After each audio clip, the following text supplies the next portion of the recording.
શહેરનું પૌરાણિક અને ભક્તો માટે આસ્થાનું કેન્દ્ર બનેલ શ્રી રોકડનાથ હનુમાનજી મંદિર સમગ્ર વિશ્વમાં એકમાત્ર હનુમાનજીનું મંદિર છે જ્યાં માતા અંજના પુત્ર મકરધ્વજ સાથે બિરાજે છે।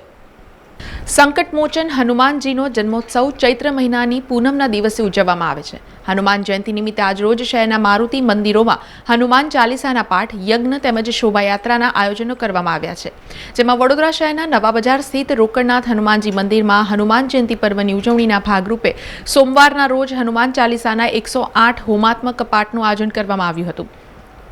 આ ઉપરાંત આજરોજ સાંજે શોભાયાત્રા પણ યોજાશે। રોકડનાથ હનુમાન મંદિરના પૂજારી રોનકગીરી ગોસ્વામીના જણાવ્યા અનુસાર આજે સવારે 5 કલાકે જન્મની મંગળા આરતી, સવારે 9 કલાકે રાજભોગની આરતી તથા ધ્વજારોહણ કરવામાં આવ્યું હતું, જ્યારે સાંજે 4 કલાકે રોકડનાથ દાદાની શોભાયાત્રા યોજાશે। આ શોભાયાત્રા નાની છીપવાડ, મહાલક્ષ્મી મંદિરનો ખાંચો, ચાપાને દરવાજા, બેંક રોડ થઈ એમજી રોડ, લહેરીપુરા, ગાંધીનગર ગૃહ થઈ નવા બજાર રોકડનાથ મંદિરે પૂર્ણાહુતિ કરવામાં આવશે।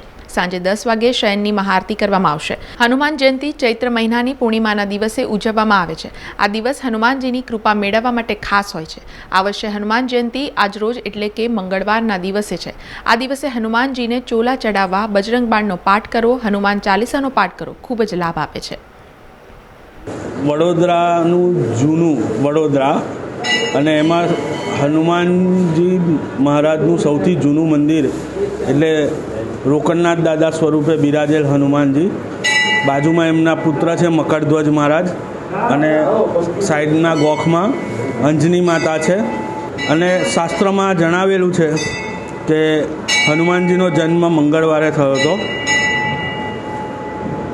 ઉપરાંત આજે ચિત્રા નક્ષત્ર છે એટલે જોગાનું જોગ શુભક સમન્વય છે। આજના હનુમાન જન્મોત્સવનું મહત્ત્વ એમાં વધી જાય છે।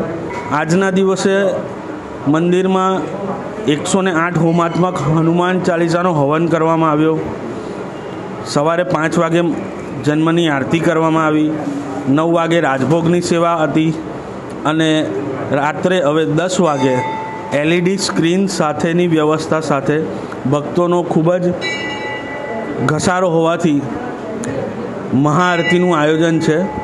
તો વડોદરાના દરેક ભાવિક ભક્તોને લાભ લેવા માટે નમ્ર વિનંતી।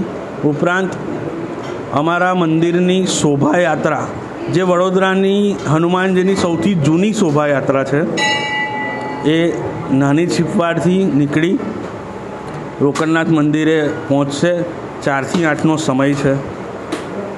તો આજના શુભ અવસરે હનુમાન ભક્તો, રામ ભક્તોને ભક્તિમાં તરબોળ થવા અને સિટી વિસ્તારના નવા બજાર સ્થિત સ્વયંભૂ રોકડનાથ દાદા જે રોકડું ફળ આપે છે એટલે એમને દાદા ધ ઇન્સ્ટન્ટ કહેવામાં આવે છે, ઉધાર બંધ છે અહીંયા, તો ત્યાં જરૂરથી દર્શનનો લાભ લેવા વિનંતી।